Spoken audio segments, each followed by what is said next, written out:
اصل دشمن یہ ہے، یہ مارے آستین ہیں. جو کافر ہیں وہ تو باہر سے حملہ فرمایا نہیں. میری امت کا مفلس وہ ہوگا جو بہت سی نمازیں دوپہر کے وقت حضور چلے آ رہے تھے، ہم حیران ہوئے.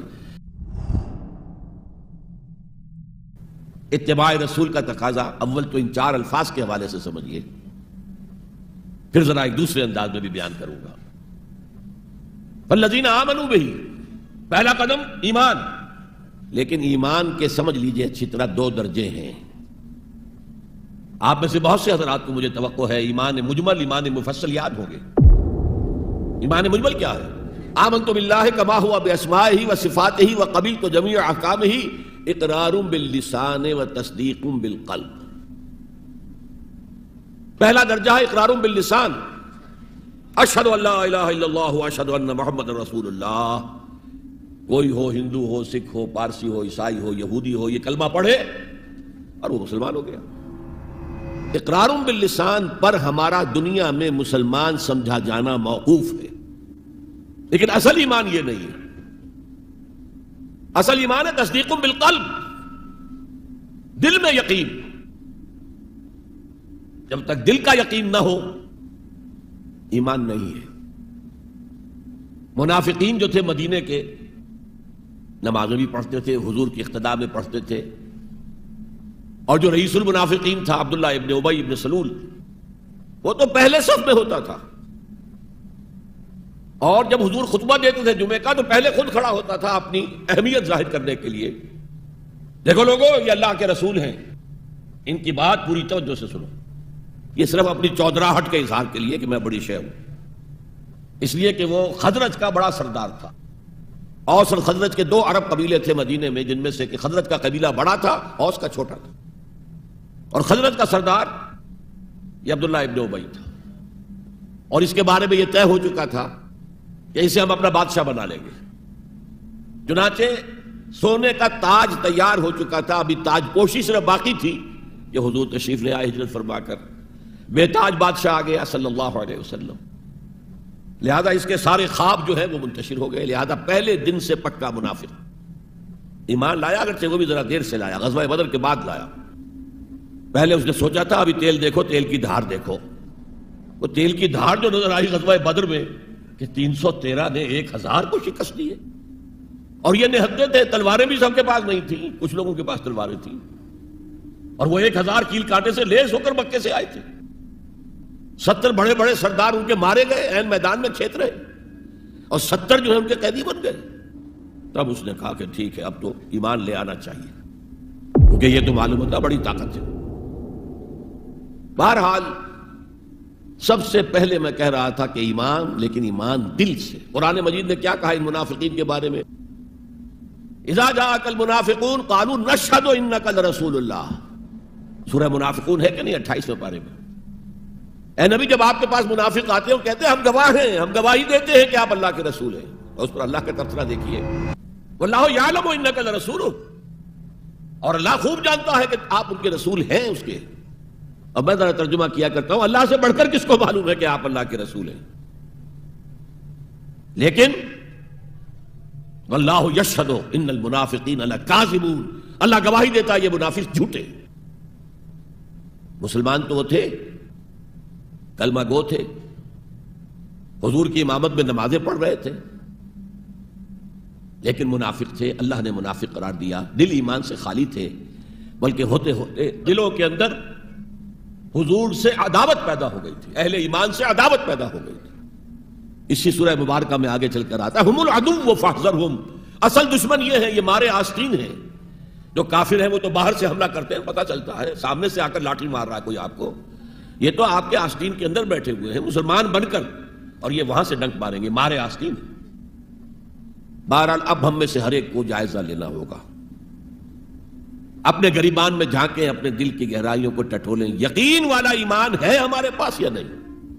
یہ یقین والے ایمان کا میں اگر آپ کو انگریزی میں ترجمہ کر کے بتاؤں تو شاید آپ زیادہ بہتر سمجھیں. پرسنل کنوکشن،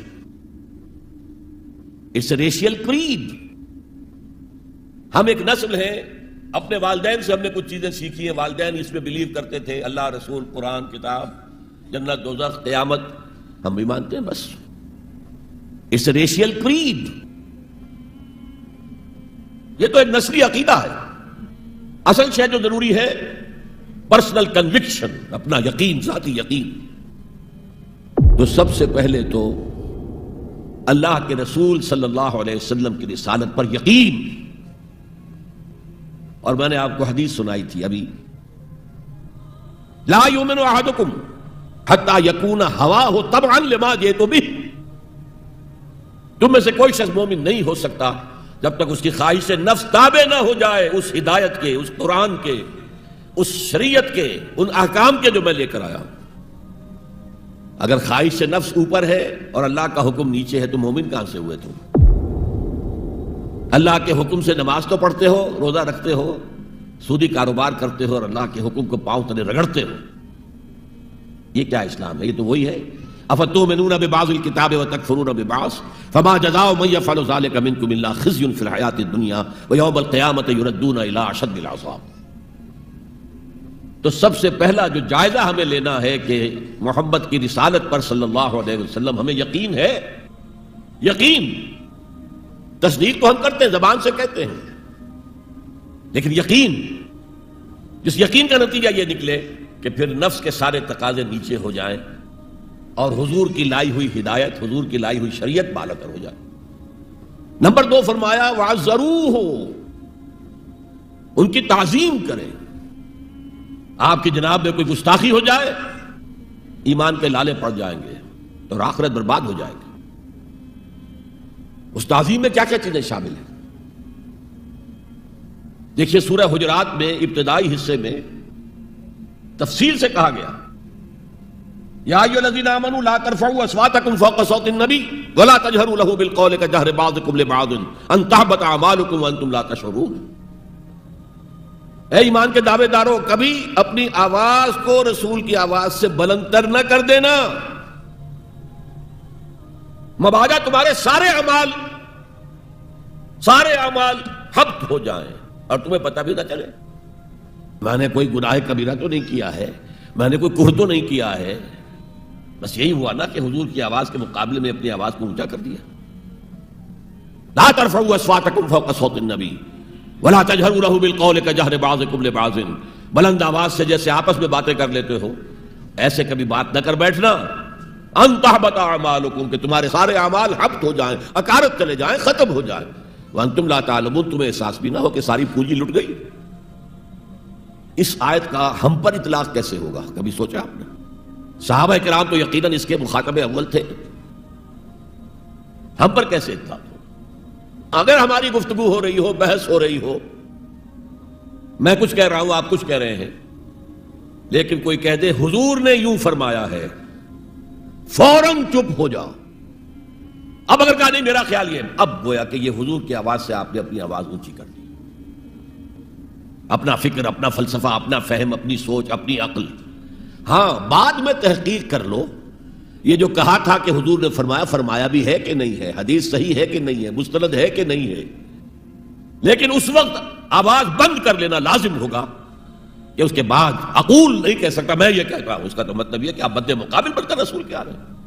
لا ترفعوا اصواتکم فوق صوت النبی ولا تجہروا له بالقول کجہر بعضکم لبعض ان تحبط اعمالکم وانتم لا تشعرون. صحابہ کے بارے میں آپ نے سنا ہوگا کہ حضور کی محفل میں ایسے بیٹھے ہوتے تھے ساکت و صامت، جیسے کہ ان کے سروں پر پرندے بیٹھے ہوئے ہیں اور انہیں اندیشہ ہے کہ ذرا سا بھی ہلیں گے تو پرندہ اڑ جائے گا. اس قدر ادب. حضور صحابہ سے سوال کرتے تھے اور یہ آپ کا طریقہ تھا تعلیم کا کہ پہلے ایک سوال سامنے لایا جائے تاکہ ان کا ذہن کھلے، سوچیں خود بھی. یہ تعلیم کا بہترین طریقہ ہے. اس کے بعد ہوتا کیا تھا؟ جواب نہیں دیتے تھے، اللہ و رسولہ عالم، اللہ اور اس کا رسول بہتر جانتے. پھر اگر دوبارہ آپ پوچھتے تھے تو جو بھی سمجھ میں آتا تھا کہتے تھے. مجھے یاد آ رہی ہے ایک حدیث اور اچھا ہے کہ وہ آپ سن لیں، اس لیے کہ عام شکایت یہ ہے کہ مذہبی لوگ معاملات میں اچھے نہیں ہوتے.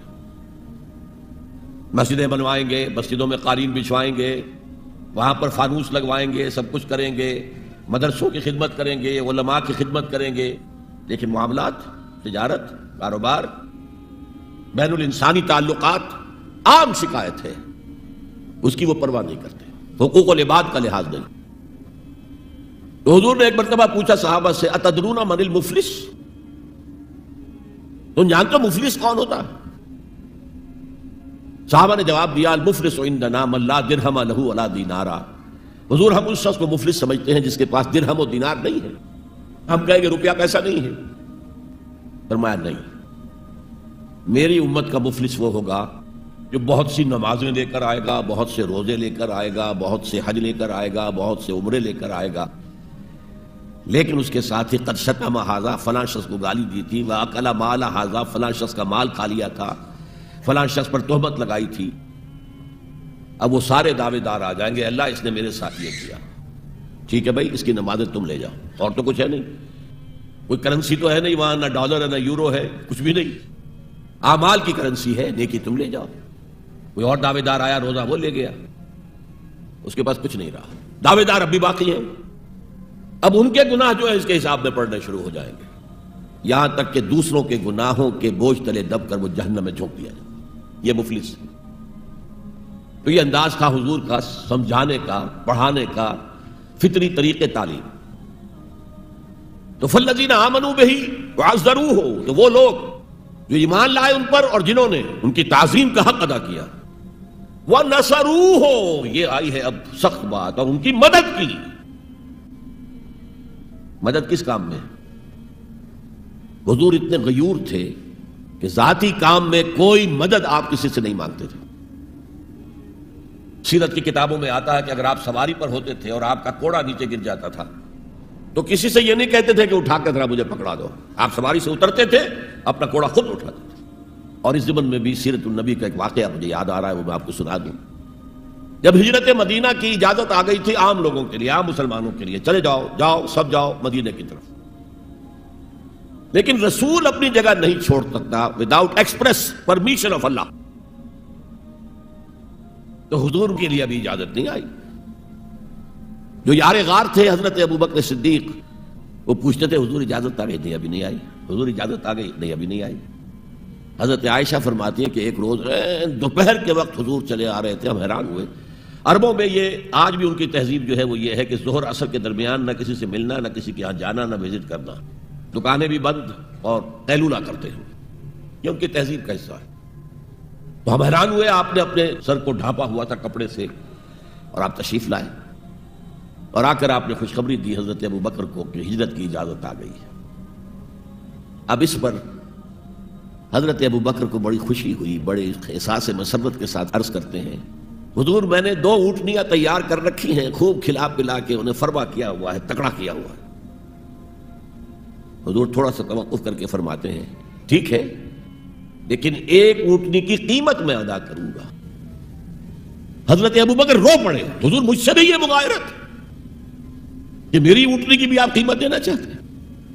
تو نصرت جو ہے اس کے بارے میں جان لیجئے کہ یہ تو حضور کا جو مشن تھا اس میں مدد، کوئی ذاتی اپنے کسی کام کے لیے آپ نے کبھی کسی سے مدد طلب نہیں کی۔ جو مشن اللہ نے ڈال دیا تھا کندھے پر، هو الذی ارسل رسولہ بالہدی ودین الحق لیظہرہ علی الدین کلہ ولو کرہ المشرکون، وہی تو ہے اللہ جس نے بھیجا ہے اپنے رسول محمد کو صلی اللہ علیہ وسلم الہدا دے کر، قرآن حکیم دے کر اور دین حق دے کر۔ صرف قرآن نہیں، دین حق۔ جو عربی سے واقف ہیں کچھ لوگ وہ سوچتے ہوں گے جو واو آیا ہے درمیان میں، یہ واو تفسیری ہے یا واو عطف ہے؟ اگر یہ واو عطف ہے تو مغایرت ہو جائے گی، الہدا کچھ اور ہے، دین حق کچھ اور ہے، مغایرت لازم ہے معطوف اور معطوف علیہ کے اندر۔ وہ مغایرت کیا ہے؟ صرف قرآن پر کوئی نظام نہیں بن سکتا، نظام بنتا ہے جب قرآن پر سنت رسول کا اضافہ کیا جائے۔ لہذا دین حق صرف قرآن نہیں ہے، قرآن بما سنت رسول صلی اللہ علیہ وسلم اب نظام بنتا ہے۔ جیسے قرآن میں کتنی دفعہ کہا اقیموا الصلاۃ اقیموا الصلاۃ اقیموا الصلاۃ الذین یقیمون الصلاۃ، کتنی مرتبہ؟ لیکن کیا نماز کا کوئی نظام بن سکتا ہے قرآن کی بنیاد پر؟ کیا یہ نماز کے 5 اوقات معین ہو سکتے ہیں یقین کے ساتھ؟ اشارات تو ہیں، لیکن یہ کہ کیا یقین کے ساتھ 5 کا یہ معاملہ؟ یہ تو معلوم ہے کہ قیام بھی ہے، رکوع بھی ہے، سجود بھی ہے، ترتیب کیا ہے؟ یہ کسی قرآن مجید کی آیت سے ثابت ہوگا؟ پھر ہر رکعت میں رکوع ایک ہے، سجدے دو ہیں، کیوں؟ یا تو سجدہ بھی ہو یا رکوع بھی دو ہو، لاکھ اختلاف ہو جاتے۔ یہ جو 1450 برس ہو گئے، کہیں پریڈ ٹوٹتی ہے؟ اگر یہ ہوتا کسی کے نزدیک رکوع بھی دو ہے تو ایک رکوع کے بعد دوسرا رکوع کرتا، باقی لوگ گئے ہوتے سجدے کے اندر، ٹوٹ گئی نا پریڈ۔ اور کسی کی رائے یہ ہوتی کہ سجدہ بھی ایک ہی ہے تو وہ ایک سجدہ کر کے کھڑا ہو جاتا، دوسرے ابھی دوسرا سجدہ کر رہے، تو وہ کہہ سکتا تھا کہ یہ ناداں گر گئے سجدے میں جب وقت قیام آیا، اب تو وقت قیام آ چکا تھا۔ ہے ایسا اختلاف کوئی؟ سن 62 میں پہلی مرتبہ جب حج پر گیا ہوں تو سب سے بڑا تاثر میرا یہی تھا کہ 1400 برس ہو گئے ہیں اور امت کتنے وسیع علاقے میں پھیلی ہے، ہر نسل کے لوگ اس میں آئے ہیں، ہر رنگ کے لوگ آئے ہیں، ہر جغرافیائی پس منظر کے لوگ آئے ہیں، ہر تاریخی پس منظر کے لوگ آئے ہیں، لیکن یہ نماز میں تو کوئی فرق نہیں، نماز ٹوٹتی نہیں کہیں، پیریڈ ایک پیریڈ چل رہی ہے۔ تو نماز کا بھی نظام سنت کے بغیر نہیں بنتا، تو نظام زندگی، مکمل نظام زندگی وہ قرآن پر سنت کے اضافے سے وجود میں آئے گا، اس لیے قرآن کو علیحدہ کہا اور دین الحق کو علیحدہ کہا۔ اور دین الحق کسے کہتے ہیں؟ دیکھیے دین کے بنیادی معنی ہیں جزا و سزا، مالک یوم الدین، ہم پڑھتے ہیں کہ نہیں؟ ارأیت الذی یکذب بالدین، تم نے دیکھا اس شخص کو جو جزا و سزا کا منکر ہے۔ اب یہ جزا و سزا یقیناً کسی قانون کے تحت ہوتا ہے، اور قانون کا ساتھ تصور ہے قانون بنانے والا کون ہے؟ جس کو آپ مانیں گے قانون بنانے والا اور اس کی اطاعت میں پورا نظام زندگی دے دیں گے، اس کا دین ہے جو آپ نے اختیار کیا ہے۔ قرآن مجید میں مرکب اضافی کی شکل میں اس دین کی نسبت یا بادشاہ مصر کی طرف ہوئی ہے یا اللہ کی طرف ہوئی ہے۔ ما کان لیاخذ اخاہ فی دین الملک، حضرت یوسف کے پاس علیہ الصلوۃ والسلام جب اتنے طویل عرصے کے بعد 11 بھائی آئے، ان میں بنیامین بھی تھا جو آپ کا حقیقی بھائی تھا، اسے اپنے پاس روکنا چاہتے تھے، لیکن جس بادشاہ کے تحت وہ سارا نظام تھا وہ بادشاہ تو نہیں تھے نا، تو بادشاہ تو وہ تھا جس نے خواب دیکھا تھا کہ 7 دبلی گائیں جو ہیں وہ 7 موٹی گائیں کو کھا گئی، نگل گئی، اس کی تعبیر بتائی تھی، تبھی تو جیل سے نکلے تھے۔ اب یہ کہ بہت بڑے افسر تھے، بڑے وزیر تھے، آپ انہیں جو چاہے کہہ لیں، بادشاہ تو نہیں تھے نا، نظام تو بادشاہ کا تھا، اور بادشاہ کے قانون کے مطابق وہ باہر سے آئے ہوئے کسی شخص کو اپنے پاس روک نہیں سکتے تھے۔ ما کان لیاخذ اخاہ فی دین الملک، تو اللہ تعالیٰ نے وہ پھر ہیلا نکالا ان کے لیے، تفصیل آپ کے علم میں ہے۔ کذالک کدنا لیوسف، ہم نے اس طریقے سے ایک تدبیر کر دی یوسف کے لیے، اللہ نے اپنے ذمہ لے لی بات۔